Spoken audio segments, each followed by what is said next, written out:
Hello everyone here. My name is Irina and today you will be hearing about my mother-in-law, Sue. She is your typical monster mother-in-law from hell who was dead set to remove me from her son's life. Did her plan work? No, but she tried hard. Since you guys love mother-in-law stories so much, I thought my story would entertain you a bit. Also, if you ever find yourself in a situation like mine, my story will tell you what to do. So me and Emmett, my now husband, dated for 4 long years. We met through a mutual friend, and the rest is history. He is a great man and equally handsome. I was surprised to see him single and didn't know what was up. When I started to date him, I knew why he was single. He did give me a small warning. He said, "I want you to meet my mom, but I'm not sure. Don't get me wrong, Irina. I'm sure about you and about us, but not my mom." "Why, Emmett? What are you so worried about?"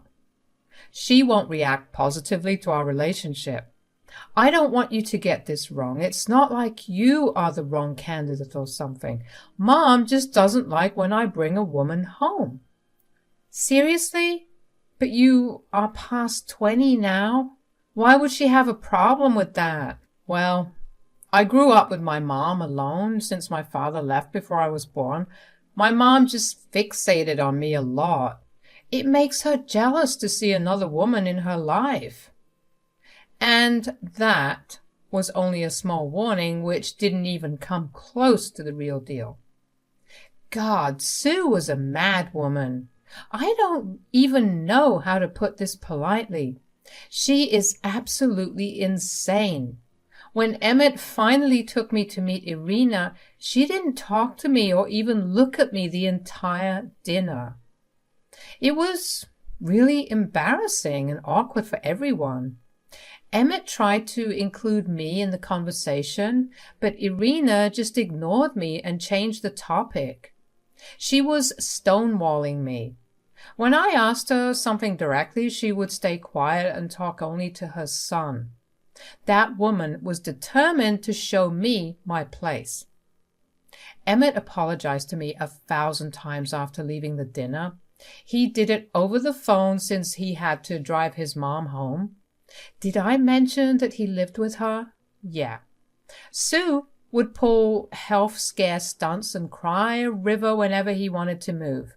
My poor husband was conditioned to put his mom over everyone else and didn't have any other choice but to stay back. As we moved forward with our relationship, Sue started to become even more hostile. She kept telling Emmett to break up with me and all kinds of shit. She even blackmailed him when I asked him to move in with me. I could write a novel about her antics.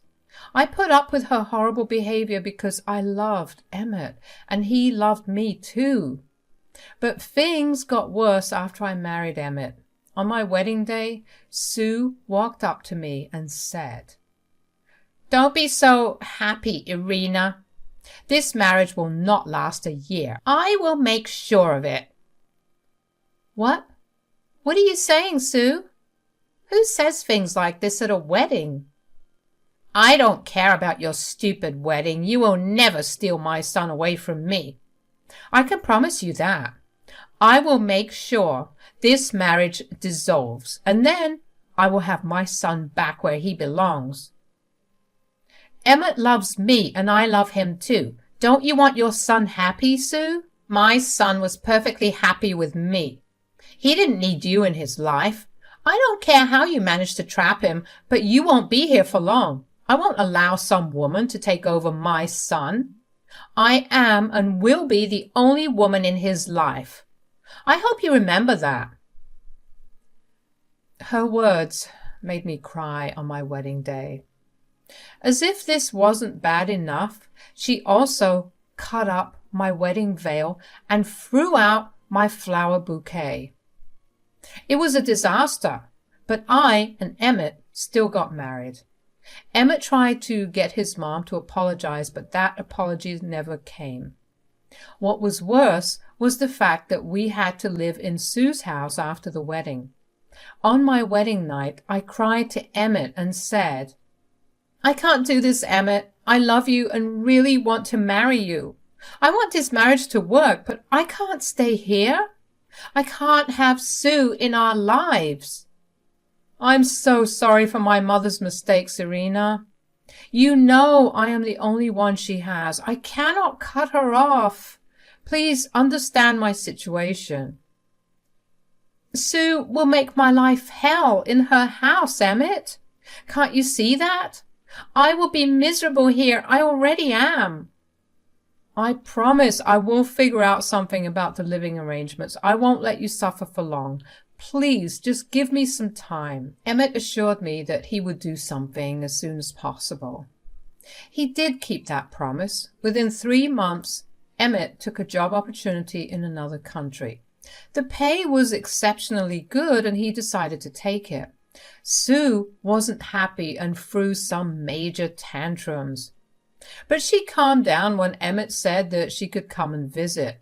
He flew out soon while I was all set to fly out to him after a month. Thankfully, that month, Sue ignored me a lot. She never talked to me and did her own thing. I thought that maybe I could have a quiet month before I leave for good. I would worry about Sue coming there later. Well, fate had other plans. It was just a few days before my flight was booked to my husband's country. I had a strange feeling when I saw Sue sneak into my room. She thought that I wasn't looking or even in the room. I was actually in my closet with the door half closed, so she couldn't see me, but I could see her. Imagine my surprise when Sue sneaked into my room while I was quietly packing my stuff. I stayed silent and observed what she was doing. When I saw Sue reach my bag of documents and take out my passport, I was immediately on alert. She took my passport and happily left the room. I came out of the closet and tried to make sense of what I was seeing. Well, I went to the living room to find my mother-in-law discussing her evil plan with a friend on the phone. I was shocked to learn what she was about to do to my passport. I quickly went to her room and saw my passport lying in a black pencil case. Something came over me and I took out my passport to replace it with hers. Then I went back into my room and called Emmett. I said, "Your mother has just tried to burn my passport, Emmett.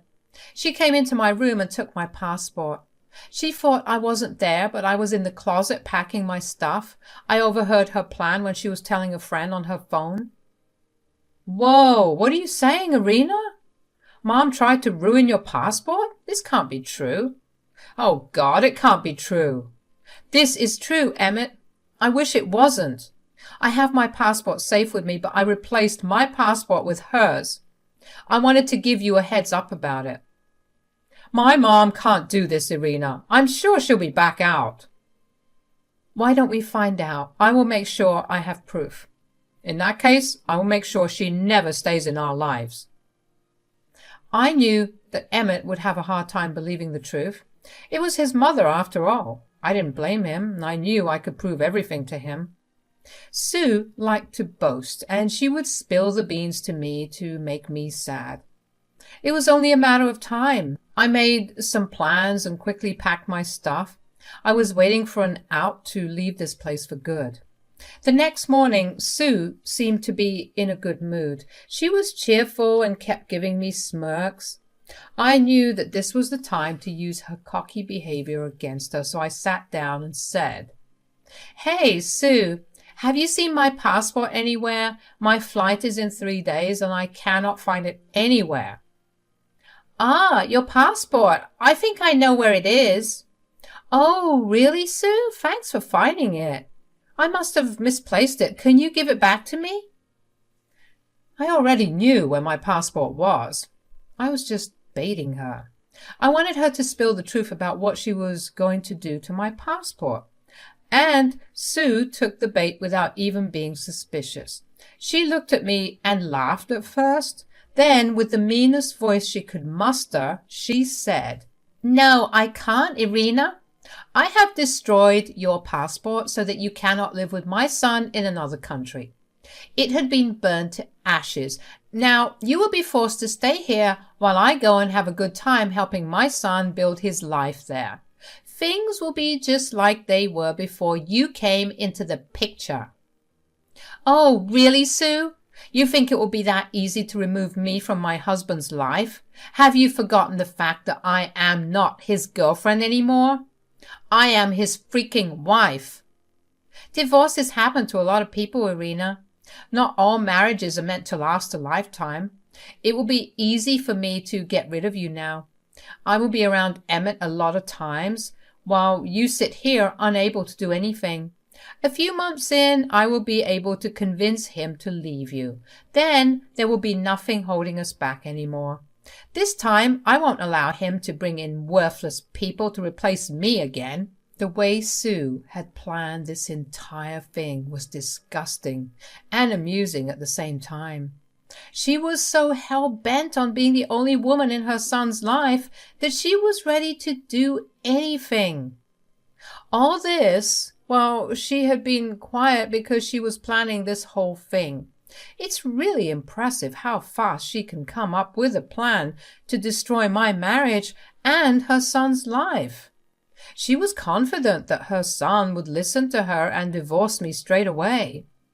I can see why she would think that. I mean, they would be far away from me and I would be able to rarely visit. By the time I can get my passport back, it will be too late.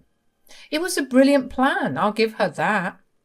But there was a big flaw in it. She didn't even think about it, so I decided to enlighten her.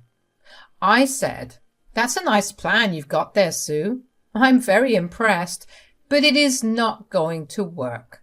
Sure, you did destroy a passport, but—" "Oh, yes, you can always get a new one, but it will take months. I will just need a little time to convince my son. After that, no passport will be able to help you." "Why would I need a new passport, Sue? My passport is perfectly capable of doing its job, but I don't think yours can, though. So it looks like now you can't go live with your son." "Excuse me? What are you talking about? I have my passport and plane tickets ready. I will be leaving in a few days." "You can't do that if you don't have your passport with you, Sue. Meanwhile, I have my passport with me just fine." I pulled out my own passport and showed her. Yes, it was authentic and it was mine. I showed it to her but didn't let her touch it. I wasn't going to be that stupid. I let her see and watched as her face showed complete confusion.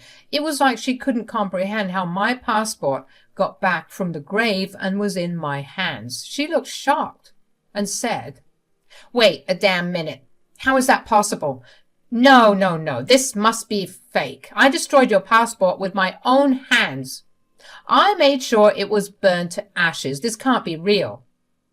"Unfortunately for you, Irina, my passport is in perfectly good condition. Not a single flame of fire has touched it.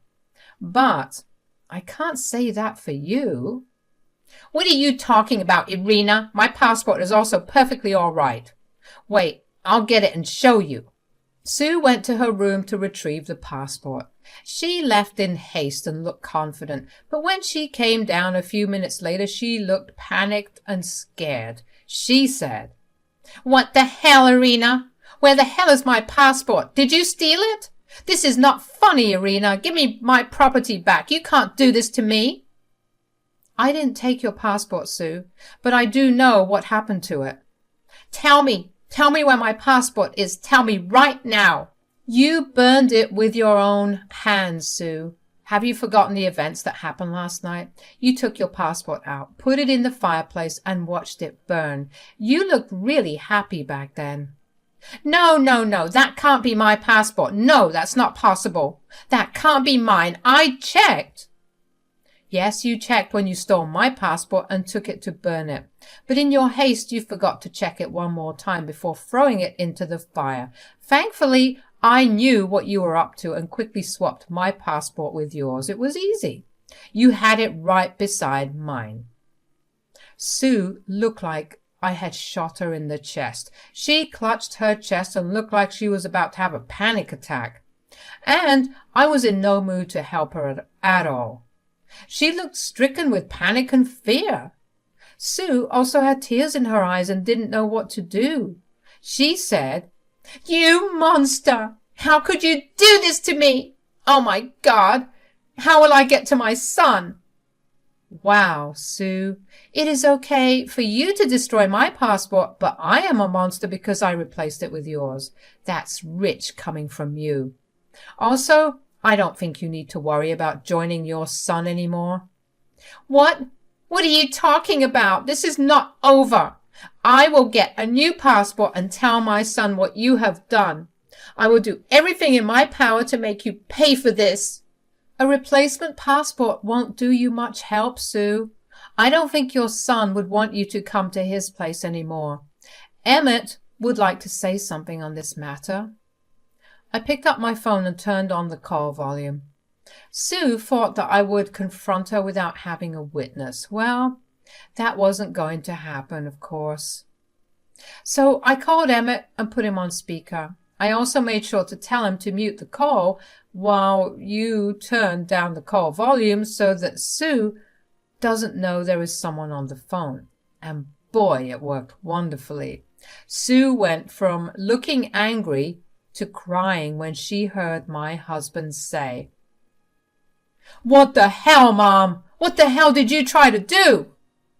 "Emmett, I just wanted to come see you. And look, your wife has destroyed my passport intentionally. She wants to separate you from me, Emmett." "Oh, no, Mom, that won't work on me anymore. She didn't do anything. You are the one who destroyed the passport, and you are the one who tried to ruin my marriage by separating me from my wife. Although I am surprised to hear that you think you can convince me to leave Irina. I love her, and nothing will make me divorce her." Sue knew that she had been caught. She was in a tight place with no idea how to get out of this situation, so she started to justify her actions, and oh God, her excuses were just hilarious. She just showed how deranged and crazy she is. She started to sob and said, "Emmett, son, you need to understand why I did it. She really does want to separate me from you. Do you remember how happy we were when it was just the two of us? She came and destroyed everything. You moved away to get away from Irina." "No, Mom. I moved away to get away from you. Everything was perfect until you started to mess up my marriage and kick Irina out of my life. I told you multiple times that I am happy with her. But no, your selfishness didn't let you choose your son's happiness over yours. What kind of a mother are you?" "Emmett, don't say that, dear. You're breaking your poor mother's heart. Irina is poisoning you against me."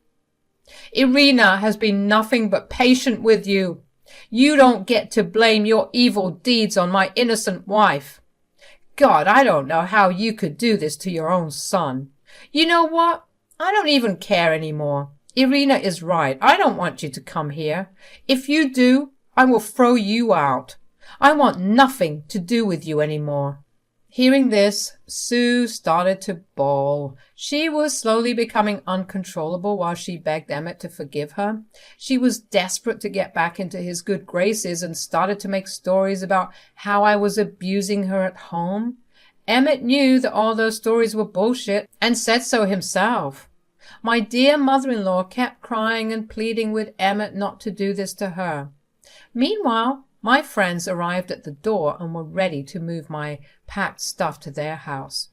There was no way I would stay with Irina any longer. I would be gone that day itself. They started to haul my stuff into their trucks while Irina continued to bawl in front of the phone. Finally, Emmett said, "Irina, do you have your stuff out of the house?" "Yes, I do, Emmett. Don't worry, your mother will not be able to destroy anything of mine anymore." "Good. Now go with your friends and stay there till your flight. Leave Mom be and don't entertain her anymore. I'm hanging up. Call me when you are out of the house." Sue heard our interaction and started to panic again. She looked like the deranged woman she was. She said to Emmett on the phone, "Emmett, son, please don't do this. Don't abandon me here. Please forgive me." "Stop, Mom, just stop. I don't want to listen to your bullshit anymore. Lose my number, Mom. I don't want to see you or hear from you again. I will be blocking your number on all forms of communication anyway. Irina will do the same, so don't try to harass her." "Emmett, Emmett, please don't do that. I can't even reach you anymore. I can't clutch your feet and beg. Please don't shut me out. Let's talk this through." "We have done plenty of talking before, Mom. Not anymore. You are an independent woman who can live without your son, and I am an independent man who can live without his mom. We don't need to be in touch anymore. Don't bother." Emmett said that and ended the call. Sue panicked and ran to her own phone to try and call him. We took that opportunity to run for the hills. We all got into the truck and drove far, far away from Sue and her craziness. I called Emmett on my way and he picked up instantly. I said, "I'm out of the house, Emmett. I'm safe. Don't worry." "Thank God. I'm so sorry, Irina. I never should have left you there. Even if Mom had destroyed your passport and come here first, her words wouldn't have swayed me. I wouldn't have divorced you. You know that, right?" "Yes, I know that, Emmett. I trust you. Speaking of Sue, I take it that she is blowing up your phone?" "Yes, she is. Don't worry, she's blocked. And I am going to inform everyone in the family about her latest deeds. Trust me, everyone will be on our side. Just be careful for the next few days and fly here as soon as possible." I flew down to Emmett a few days later. My flight was exactly 3 days later, and I reached Emmett the next day. I was careful not to go out much and enjoy the peace and quiet at my friend's place. I couldn't take all my stuff to the new country, so I asked my mom to come and collect it. She would rent a U-Haul and take my stuff to her city. My friends were a big help and managed to keep Sue away from me until I left. Since then, Emmett and I were able to settle in just fine and were thrilled to start our new life. It feels good to be close to my husband after being away for so long. I will now tell you what happened to my dear mother-in-law. After I left her alone, she kept trying to contact me and Emmett, and we kept blocking every new number she bought. The extended family was already informed about her obnoxious behavior, and they all cut her off. I don't blame them. Who would want to keep in touch with a psycho like that? Anyway, Sue filed for a replacement passport and came to our country. But she doesn't know our address, so it was a waste of time. She did show up at Emmett's workplace and was escorted out by security. She threw such a big tantrum, and the cops were called, and she was promptly sent back to her country. She won't ever get a visa here again, so we will be free from Sue for a very long time.